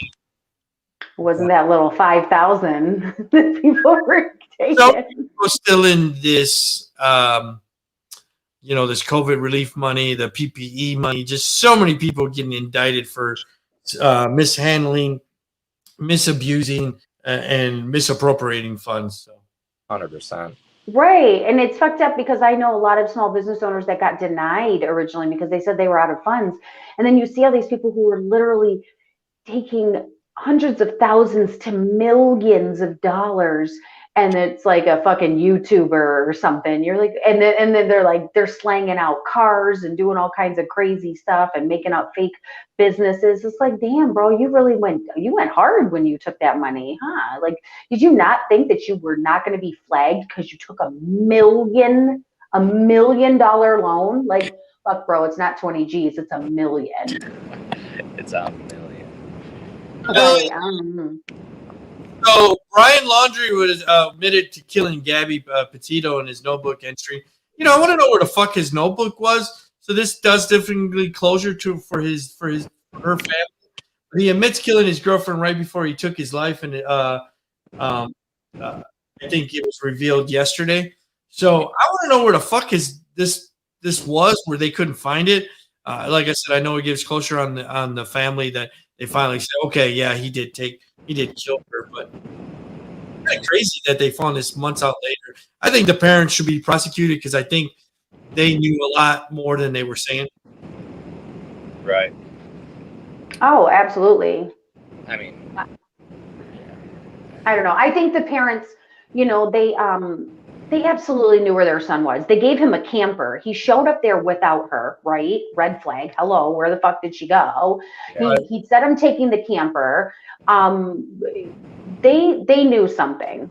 They knew, and they helped him get away. I understand it's their kid. Fuck. It's so hard because when you have children, you want to help them. You don't understand, but this is a girl's life that their son took. So in that case, you're still a parent, and you still have to say, hey, we have to do what's right. I'm not going to aid you in this. You're on your own, buddy. I don't want to know nothing. If you're going to say you don't know nothing, then actually don't know nothing. If you're not going to step up and. I mean, the parents are, when you're aiding, and yeah, it's just not right. It's just not right. So, and then where was it? Because was it her remains or his remains that were found under the water? Something flooded, right? They were both. His, right? So where the fuck was this journal? Was it in the camper? I know they have technology now that words can wash off a paper and they can put it underneath this fucking whatever magnoscope high sci-fi technical futuristic equipment to see what was imprinted on the paper. But yeah, where was that? I don't know. I'm nosy. I want to know. I'm petty like that. I want to know I want to know all the fucking details. Yeah, it's kind of like that. Kind of like that other story in Michigan. I don't know if you guys. You're really far. I don't know where you went. You were kind of far. Like, I don't know. But like echoey now, or not echoey, but a lot of static. I don't know what happened. How about now? There you go. There you go. Beautiful. All right, I'll just Awesome. hold I'll hold my phone for a minute. We'll Okay, get yeah. this, It's get this okay. taken care of. But yeah, it's No kind of worries. crazy, like the other story in Michigan with Brennan Santo. You know, Oh, tell us about that. yeah, so he was a student at Grand Valley. He was 18 years old, but he went to the Michigan U of M state game on Halloween weekend. It was all over, you know, I think it was on People magazine. It was like all over the news nationally.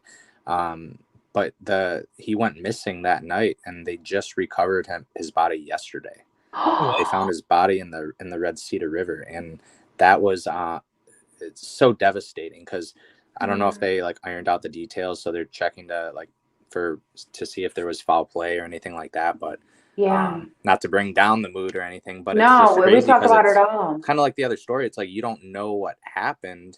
You know, there it's like, was he hurt? What was he just, you know, did he party too hard and just get lost on his own type thing? So, you know, my heart goes out to his family and all his friends and family and all the people that were, you know, close to him, obviously. But it's bizarre. So I'm sure more details like with that will be ironed out. But that was a crazy thing yesterday, is that they finally found this kid's body after 2.5 months, you know. Wow.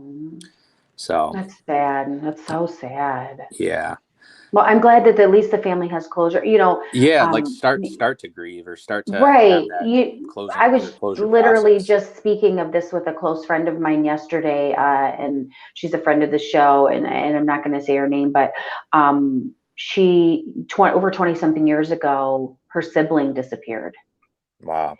And it was, you know, she took off, she was upset, they got into an argument, and she vanished. Yeah. Literally vanished. And we spoke about yesterday, like, she on Facebook. You know, there's things nowadays where 20 something years ago there wasn't, right? And so who can we talk to? Can we reopen the case? Did she change her name? Was she pregnant? Was she this? Did she party too hard? Did she, all these what ifs? But then you go deeper and you say, you know, I look at my son's death and then I look at other people who's lost a child, and at least I know where my son is at. Right. You know, you look at some people who, I couldn't imagine grieving, but on top of grieving, the wonder, the wondering, the not knowing, the sleepless nights of not knowing, that alone. And you hope, you know, you can only right. hope that you hold on he to ran it. away or like, you right. know, did something crazy like that, and then exactly, because they just vanish into thin air, and there's not even like a trace of social security numbers or this and that, and you're like, okay, I'm holding on to this hope, because you don't want to say, well, let's check, you know, they could be dead or any of that, you know, let's hope they're tied up in a fucking basement alive still, right? I mean, you go through so many different things in your head, but to not know, oh man, that alone, that heartache alone, on top of the grieving but not grieving. Do I grieve? I grieve a loss, but I'm hoping they're alive. It's a roller coaster. So as sad as it is that they found his body, I'm relieved that they did get some kind of answer. As fucked up as the answer is. Parents were hiding things because that's why I think they should be in trouble with the law, because absolutely.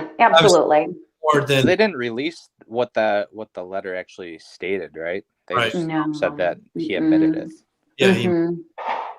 Yeah. So who knows? It could have been in there that he said, I went to my parents' house and then who knows? And got the RV, and he could have placed blame on his parents, Dan. That would that'd be real fucked up. He totally could have. Yeah. But they tried to say, oh, he's not here. They gave him a fucking vehicle. Yeah. They knew something. They knew something. Nobody's going to hand over your RV. Right. The Gabby, details. Right. Yeah. They knew. Yeah. So you're giving some guys more heebie-jeebies. Why humans are race against superbug, drug-resistant bacteria, also known as superbug, are on the rise globally. So some other shit that might kill us, and now are each year, then either HIV or AIDS or malaria at low middle income countries are being hit the hardest by rising antibiotic resistant infections. So Some more shit to just fucking throw out there. Superbugs. But the superbug. Let's add the superbug onto the COVID, onto the killer bees. Yeah, this is it's going to be the superbug Rona or the superbug Omicron or something, you know? Sounds like a transformer.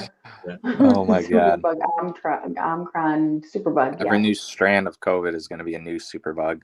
Yeah, literally. Superbug. So no wonder everybody's got fucking anxiety. My God. Critical of lack of media attention on Lauren Smithfield's death. Black TikTok creator are widely criticized of lack of media coverage over the fellow TikTok Lauren Smithfield, who was found unresponsive in her apartment after a date procedure through an app, Bumble. I don't even know what Bumble is. It's a dating app. Okay. It's a hookup app. Bumble got huge because it was a dating app, but like if you swipe right or if you like the girl, the girl has to reach out to you first. You can't message them first. Oh, nice. So there's no cringy shit. Yeah. Well, nice. It gives the girl the control. Is that it's a barometer TikTokers have lack of public attention Smithfield case in comparison to Gabby Petito. Mm-hmm. So well, you got to look. So I know a little bit about this case. The TikToker, she was a track star, going to college. She's going to be, I believe, a physical therapist. Comes from a great family, middle class family. Mother and father are still married. Just a good, wholesome, family, siblings, and she had her own YouTube channel and well known, and she went on a date, or she invited this gentleman over. An older white man came to her house. He says they did a shot of tequila and fell asleep. He says nothing right, and that she woke up with a bloody nose, unresponsive. And the police, I believe it was in Connecticut, they interviewed him. They asked him, and they said, oh, he seems like a nice guy, let him go, and didn't really push the factor. They're not offering any answers to the family. The family is so very upset. The mother, just to watch her, oh man. And the father paid money out of his pocket to have a second autopsy done because he was so uncomfortable with the way that they're handling their daughter's, circumstances, and are insinuating, well, maybe she's on drugs, maybe she's this. He says, I'm 100% positive my daughter was not on drugs. She's a good kid. She's, a good student. And they're just very heartbroken and distraught that they're dismissing her life as to be some, ghetto hood bitch, and that this is just what happens. And then you look at the bigger picture. Over 100,000 Black women and girls die or go missing a year over. And how many do you really hear about? How many Black women are treated like Gabby Petito, where the FBI is coming in and they're doing investigations and their face is plastered over everything? How many? Can you name any other than the ones that are shot sleeping in their bed innocently? Well, it comes down to brown and black. I was recently sad. It's so sad. I was recently at a restaurant, and we were, and I think we talked about it on the last show. We were kind of in Hickville, right? And my girlfriend reached over and she said, "Did you put your white name down or did you put your Mexican name down?" So I thought that was funny. I thought that was hilarious. It's true though. It's true though. It's like, boy, you don't belong around here, and you feel that energy, right? And it's like, fuck, man. In one sense, you're like, okay, we're evolving, and you see things, just like Shadia said, like, hopefully the next generation will be untaught, unfucked from what their parents taught them and what this, this racist persona has been head on to people. But then again, you go to places like that and you're quickly reminded that it's alive and well. Well, you got, you had someone in 2016 that was our president, and he just basically said, "Hey, if you're racist, just let just tell people you're racist and it was okay. So it's probably just, we're trying to get through it, and then we go into, a full pandemic, and then, and then people are trying to deal with all the different fucking obstacles that we're dealing with just dumb shit. And then to go back to Lauren Smith Fields, like, regardless, their daughter's passed, right? Their daughter's dead, and they want answers. And not only do they want answers, imagine being this parent and seeing the people rallying for children missing or killed or exploited that don't look like your child. And you're getting literally told, just, it is what it is, keep it moving. And I can't even imagine feeling that way, because you feel like your child's life meant nothing, that these people are literally treating your child like it meant nothing. So the results from the autopsies haven't come back yet, because she literally was just, killed, murdered, passed. I don't know what you want to call it, whatever you feel, just a few weeks ago. So hopefully those come back and give them some answers to this. And I pray that it was natural causes, right? I don't want to see that somebody murdered their child, but what I do also pray is that people start taking these cases more seriously and giving them the same attention. If you're going to give Gabby Petito this energy, then give Lauren Fields this energy too. Right. Because you can't deny that you don't see a difference in the colors of people that they're rallying for and that become a big, deal. And then the other ones that people, you mentioned Lauren Fields, are like, who? Lauren who? Lauren Hill? Oh, Lauren Field. Who's that? Right. Right. And it very well could be your child or your sister or your brother or your cousin or your friend. So keep that same fucking energy. Fuck what color they are. Keep that same energy. So you got a majority leader of the United States Senate, Mitch McConnell. He got a little crazy the other day. He said black people aren't real Americans. He's so old and senile, this motherfucker. So they don't really count. So you have fuck shit like this that runs right. So there you go. He said blacks are voting just as much as Americans. Well, wait, what? I think you missed a key word. How about all? Yeah. All Americans, right, Mitch? And he's up there. He's fucking ancient. He's ancient. He's old. He's in like 80s or something, right? So not so much. I think it's a mixture of he was born and bred in a more of a taught and racist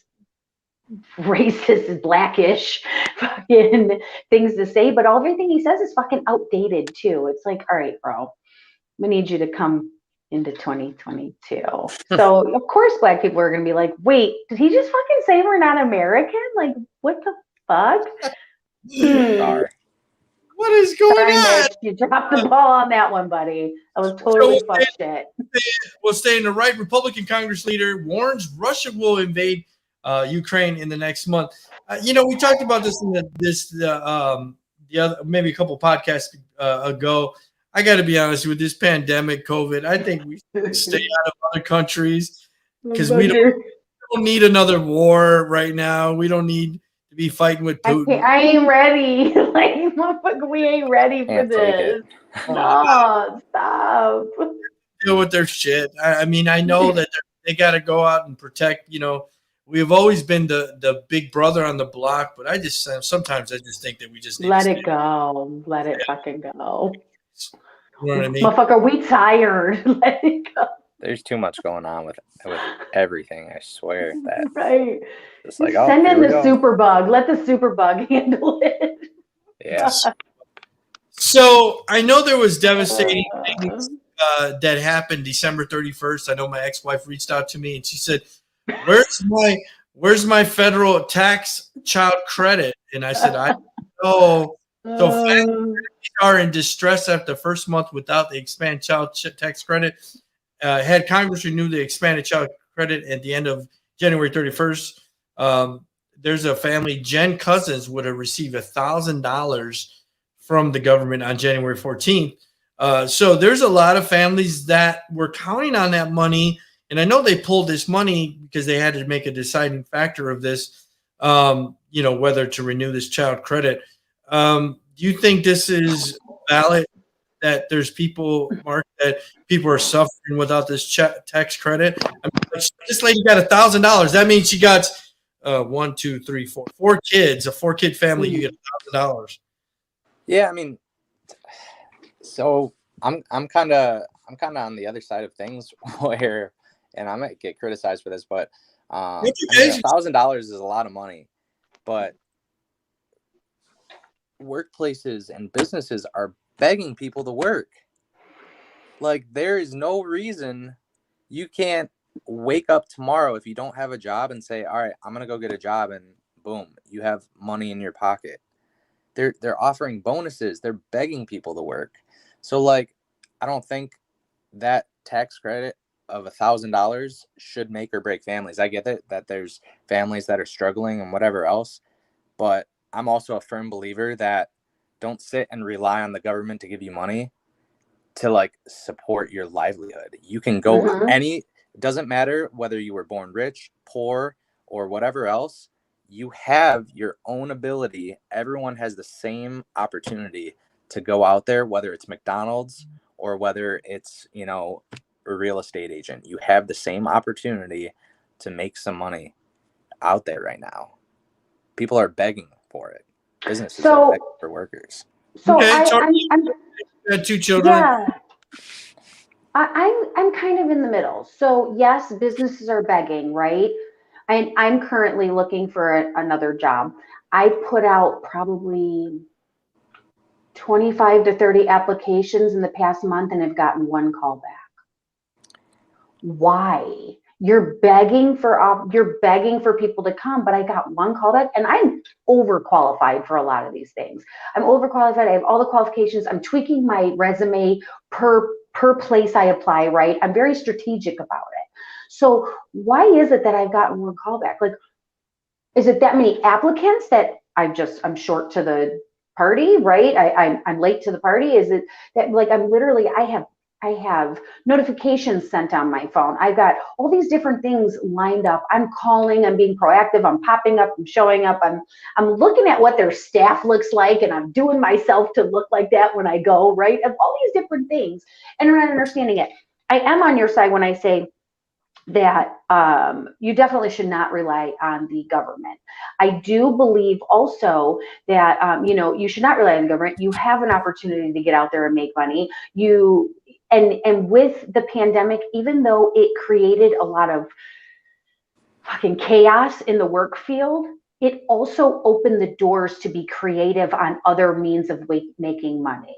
Right. The internet opened up a whole avenue to be able to say, you know what? I mean, fucking Shopify is $30 fucking a month, right? You get a 2-week trial to be able to up and run a website that allows you to take from one website and sell your stuff on another. Like, there are ways of making money. Not only that, look at all the delivery jobs that are out there. They even let you deliver with the, I do it all. DoorDash, Instacart, Grubhub, Uber Eats, all of it, right? People are making killings doing that. And that's another reason I truly believe people, and here we're going to take it back to the employers that are bitching about nobody wants to work. And they're like, well, nobody wants to work. To tell you the truth, people are working. They just found other ways of making money. Other ways to do it. They found a way to make money because they had no choice, right? They couldn't go out to work because all the businesses shut down. So they found a way to either do it online or do it for themselves and still be able to make so much money per day and be able to go pick their kid up from school and take a fucking nap during the day if they want to, because they don't need you no more. So when they say, oh, they're living off the government, unemployment stopped a long fucking time ago. Yeah. And nobody went back. Why is that? Because they found other means and other hustles. There's a girl that's selling her farts for $1,000. I will get a fucking jar. I'm ready. I will sell my fart for a whole ass motherfucking jar. Listen, there's girls selling their panties, right? That girl. Have you heard of is it called Foot Finder? Yeah, I'm ready. So I mean, Already. I actually was just on the other day, and the panty one is called. My hair's all fucked up. Sorry, guys. There's another one called Sniffer, and you sell your panties on Sniffer, and they're selling bath water and just all kinds of shit, she right? just cost $1,000. She could have sold one of those fart jars for $1,000. They sell it. She's selling them for $1,000. She totally is selling fart jars for a G.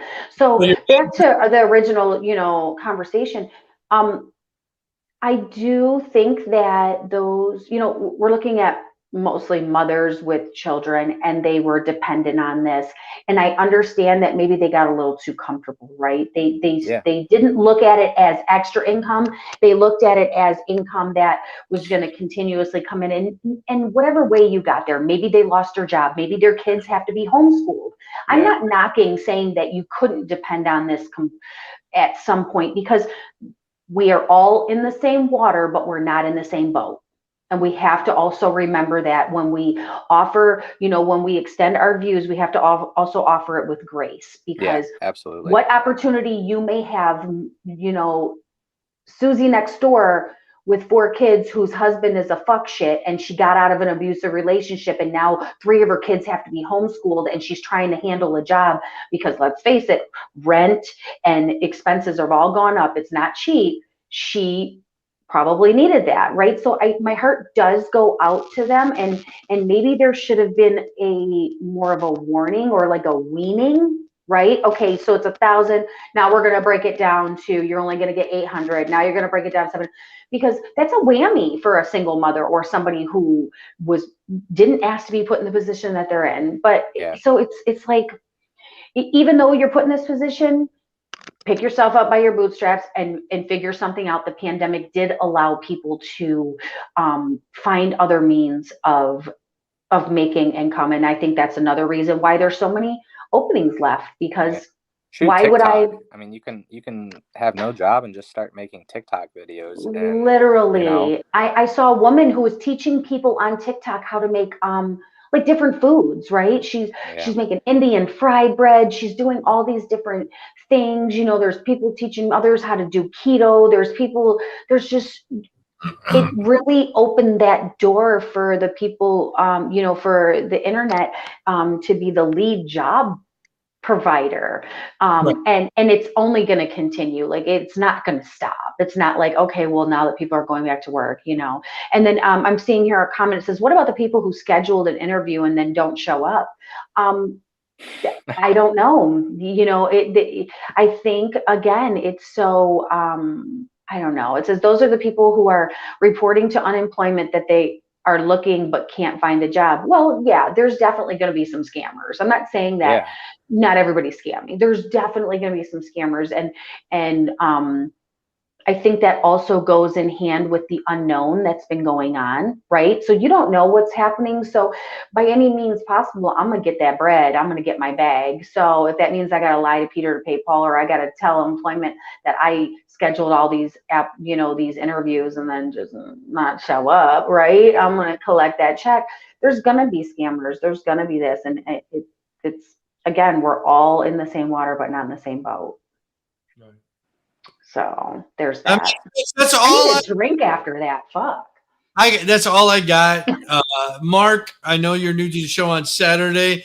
You have an Instagram, Facebook, a Twitter.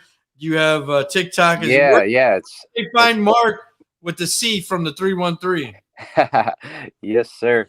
On Instagram, I'm Malbo25, just Melbo25, and Facebook, very straightforward. Mark Elbow, ALBO, Mark with a C. That's how you find me. And are you on Twitter, TikTok? Dude, I haven't done Twitter since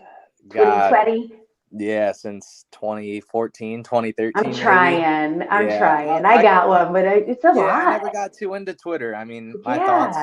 I don't know. My thoughts. I used to do Facebook like more. Now I keep Facebook for just honestly networking and keeping up to date with people's lives. And then Instagram. What about TikTok? Are you a TikTok guy? TikTok? No, actually Lexi, my fiance, is getting bigger into TikTok and honestly Instagram Reels, because they kind of go hand in hand. So I'm kind of trying to get into that. Right. I'm like very, very new to that. I'm not I've never been a huge video person, but I was actually telling her, which, you know, it's funny when we were talking to Shadia earlier, because videography, it interests me so much and be super dope to get into, but it's wow, it's you gotta have some talent and, you know, creativity too. So my girlfriend, I want to be like subscribe all our videos after sex, you know, during the sex. I swear. But yeah, no, I'll probably be getting into it more and more. So maybe like with these shows and episodes, we'll see what happens with that. But what would you do if you heard after having sex, you heard, and tune in next week for oh my God. Like and subscribe. Like and like, subscribe. What the fuck? What the fuck just happened? So you got all these different platforms, and they could follow you on all those. Tori, where can they follow you? You can follow me, Tori Rochelle, on Facebook, at All Beauty All Beast on Instagram, The Savage Kitty, that's THEE Savage Kitty on Twitter, and Tori Smooches on Snapchat. So you can follow me everywhere at Treat Swift. We want to thank you, Mark, for joining us. Like I always tell everybody that listens to the show and watches and tunes in, we appreciate all your subscribes and likes and shares. But make sure you guys are your hands, washing your ass, and wearing your mask. So I'm out. Let me video. Till next time. Peace.